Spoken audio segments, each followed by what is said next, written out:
Trigger warning. This is a story time, and due to the fact that I don't feel like being sued for defamation of character, I will not be disclosing this person's personal information, but I will still tell you the story. So when I was 15, 16 years old, I had lost my V card to my ex-boyfriend. And I ended up moving. Me and him broke up. He cheated on me with my best friend, but that's not the story time we're doing. I started becoming friends with one of my neighbors, and I really liked him. Like, I thought he was a cool dude. Like, I thought he was a great guy. You know, like, I never saw anything wrong with him. I'm not here to shame him in any way, but I am here to tell the truth. So anyways, we ended up, finally doing what teenagers do. You know, I'm not going to disclose like what exactly the word is, but we all grown. We all know what kids do. Okay. I used to sneak out. I used to go over his house. We used to always be in his car. Well, it wasn't his car. It was his dad's car. Apparently his father was a police officer, or his stepdad was a police officer. So I was never really allowed in the home. We would always be in the car. And, you know, I really liked him, and he was my second. But one day in particular, this man invites me over. There's a guy in the house I've never seen before. I don't really remember what he looks like. Tells me to go upstairs. I go in his room. It's really dark. There's a street light outside, and it's coming through the blinds. So like, that's the only light in the room. The bed is across from the door, leading out into the hallway. And we do what we usually do. He tells me, I'm gonna be right back. I gotta go to the bathroom.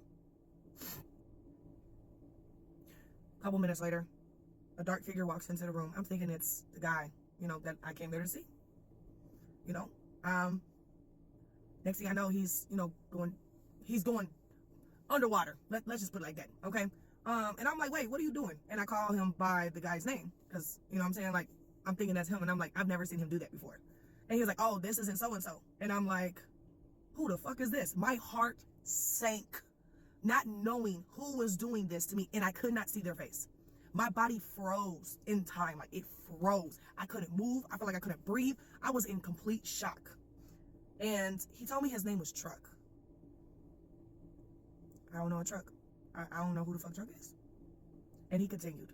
And I was so scared that I felt like my world was falling apart. I felt like I couldn't run. I felt like I couldn't move. I felt like I couldn't blink. I felt like I couldn't defend myself. Because not gonna lie, at a young age, I was taught that if you try to fight back, when someone does this to you, it will only get worse.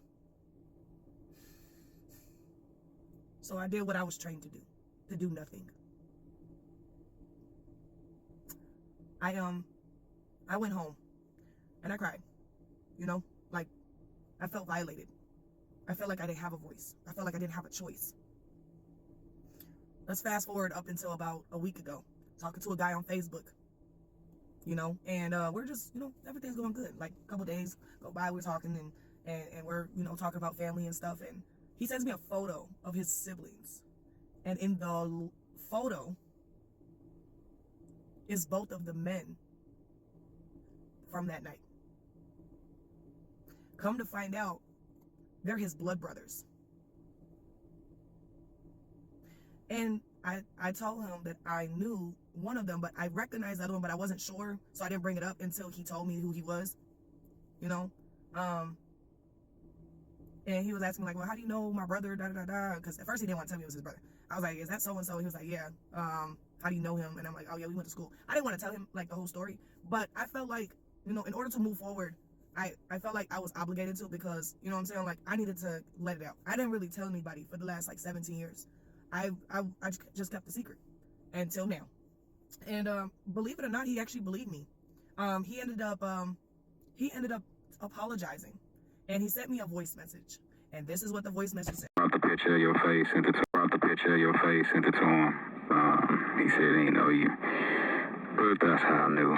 Long story short, it was all text messages. One, and then I was like, hey bro, no girl I'm talking to, she said she went to Bloom Tree. I'm trying to see if you know her. He was like, she stay in Sauk Village? And I was like, why would that be your first question? And then he said, no, I don't know her. I'm like, you could stay anywhere. For all we know, you could be in Buttfuck, Wyoming. Like, that was his first question, because he wanted to know if you still stayed in the last place that you remember.